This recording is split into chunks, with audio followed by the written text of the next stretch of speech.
Educational कन्सल्टेन्सीहरूको नाउँमा हुने विभिन्न किसिमका क्रियाकलापहरू जस्तो कि कन्सल्टेन्सीका नाममा विदेशमा वर्किङ भिजामा पठाउने, अन्य देशमा लगेर अलपत्र पार्ने, साथै विद्यार्थीहरूलाई पर्फेक्ट करियर गाइडलाइन्स नदिइकन यत्तिकै बिना मेसो पठाएर अलपत्र पारिदिने, साथै उच्च शिक्षाका लागि विदेशमा पढ्न जाने विद्यार्थीहरूबाट उच्च धनराशि लिने जस्ता क्रियाकलापहरू गर्ने कन्सल्टेन्सीहरूलाई कानुनी दायरामा सरकारले ल्याउनु पर्छ।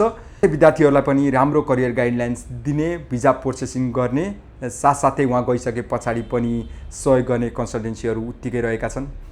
चाहे त्यो विदेशमा दर्ता भएर नेपालमा फ्रेन्चाइजको रूपमा चलाएको, ब्रान्चको रूपमा चलाएको कन्सल्टेन्सी होस् या त सरकारको नीति नियम मापदण्ड अनुसार नेपालमै खोलेर नेपालमै स्थापना गरेर चलाइराखेका र विद्यार्थीहरूलाई सेवा दिइराखेका एजुकेसनल कन्सल्टेन्सीहरू।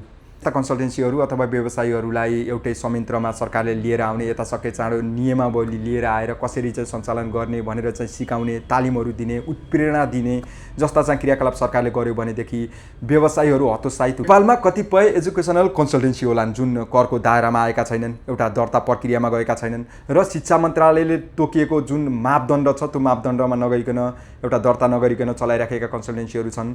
यिनीहरूलाई चाहिँ सरकारले हेरेर बुझेर अनुगमन गरेर जुन एउटा सरकारी संयन्त्रमा ल्याउन खोजेको कुराहरू छ यो राम्रो पनि छ, देशको हितमा पनि छ।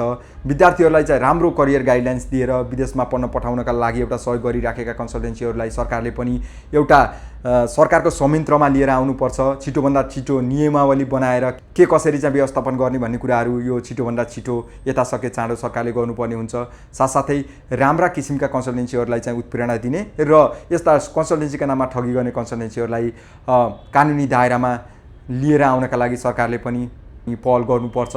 यो राम्रो पनि कदम हो, अहिले सरकारले गरिराखेको पनि छ। तर त्योभन्दा एउटा चाहिँ एजुकेसनल कन्सल्टेन्सी जो जेन्युन छ, जसले स्वच्छ प्रतिस्पर्धा गर्छ र विद्यार्थीहरूलाई राम्रो करियर गाइडलाइन्स दिन्छ, उचित शिक्षाका सफलता प्राप्त गर्नका लागि सहयोगी बन्छ, यस्ता कन्सल्टेन्सीहरूलाई सरकारले पनि उत्प्रेरणा दिनुपर्छ, मोटिभेट गर्नुपर्छ।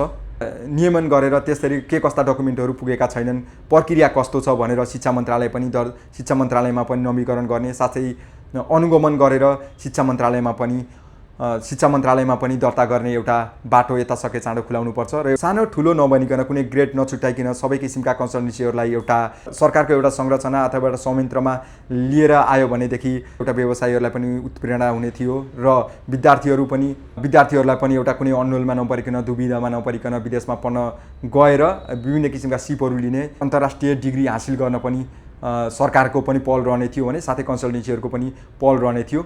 योसँग सम्बन्धित विषयवस्तुहरूलाई यता सके चाँडो निर्मूल पार्ने र कसरी चाहिँ नियन्त्रण गर्ने अथवा चाहिँ कुन दायरामा लिएर आउने भन्ने कुरा छिटोभन्दा छिटो सरकारले गरिदियो भनेदेखि राम्रा खालका एजुकेसनल कन्सल्टेन्सीहरूलाई पनि एउटा राम्रो काम गर्नका लागि उत्प्रेरणा मिल्ने थियो जस्तो लाग्छ। तपाईहरूलाई कस्तो लाग्छ?